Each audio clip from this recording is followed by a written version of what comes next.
and we have on Thursday 3 different games that are Game 6 with the away team leading 3-2.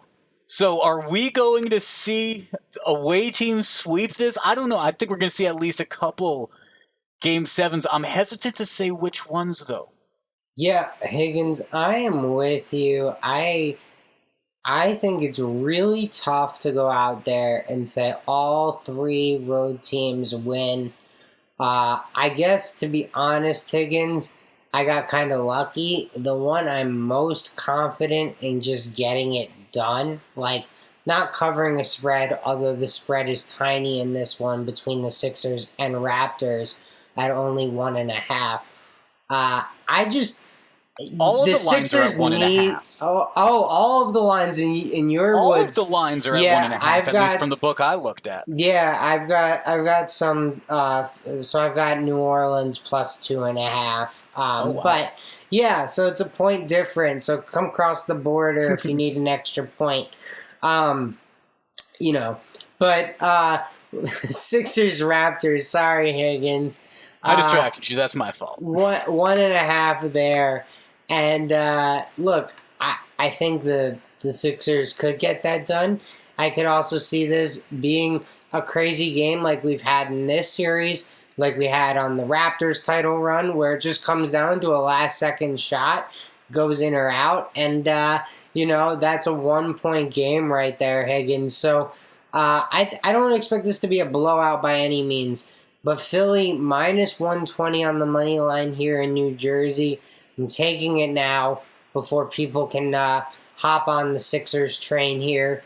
I just think they get it done. I think they're tired, not them as a whole per se, but Doc Rivers and Joel Embiid. They're tired of these narratives that they can't get it done. Like James Harden's probably tired of the narrative that he stinks right now, although, he's not so great right now. So, they got some stuff to figure out, but I think they just get it done in Game 6. Like, they figure out a way to close it out in a tight one. I think you're right. It's the game that I'm most hesitant to pull a trigger on as of Wednesday night, though, so it's the one game that I'm actually staying away from. I think you're on the right side of it, though. I do. I think it's going to be I think Philly should thoroughly beat them, but Joel Embiid, since he tore his ligament in his thumb, it's become a much closer series. Yeah, I think that is a really good point, Higgins. I just think it's one of those things, like, this cannot go 7 games, because then go 7. Those demons start coming up, Higgins, Precisely. And you do not want that. So, I truly believe in the talent difference, right? If Van Vliet can't go, the Sixers might have... Siakam's still really good, so I don't know. It's probably 2-2, but it's really close. The Sixers might have 3 of the 5 best players on the court.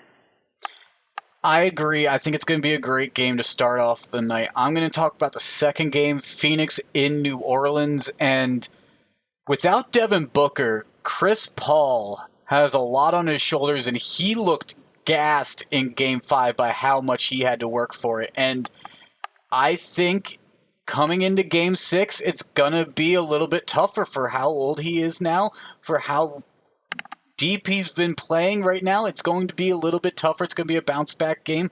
And New Orleans at home, I think they're going to force a Game 7. Do they get out of this series? I don't believe so, but I think they force a Game 7. Pelicans plus 105.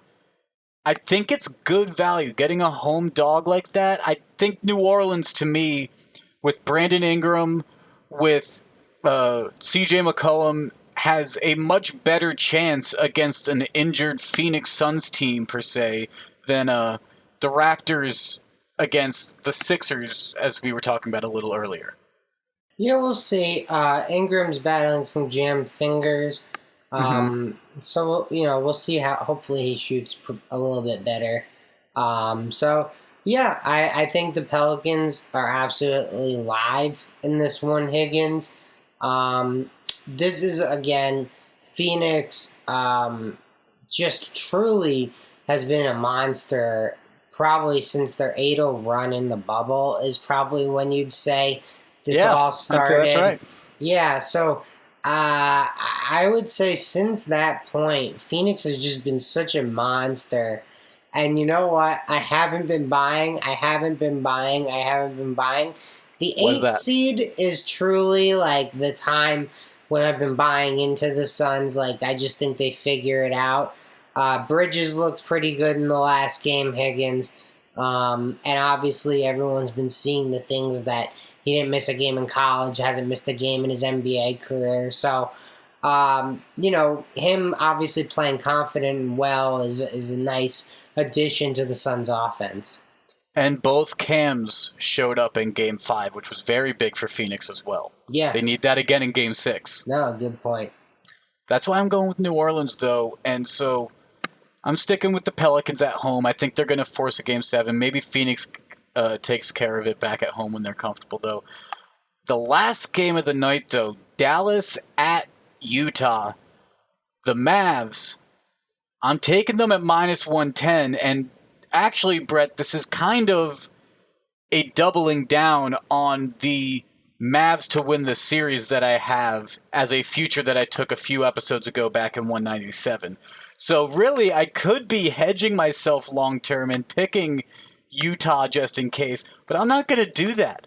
I'm picking Dallas. I'm picking Luka. I'm picking all of them in the Mavs, and they're going to win minus 110 at Utah.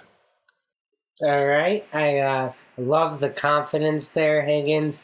I like it a little bit more because of the uncertain status of Donovan Mitchell.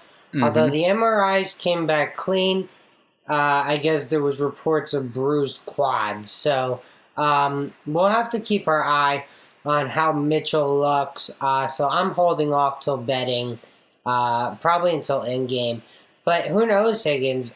Maybe the Jets or Giants trade back into the first round at that point, and I got to flip back over to the NFL draft. I might miss some of the game. Like I said, it's going to have to be a dual screen type of night on Thursday. What if, for me. like, the Mets or Yankees are in a close one? Oy, oy, oy. That's where the laptop comes into play, and then we got a lot going on. Well, Brett,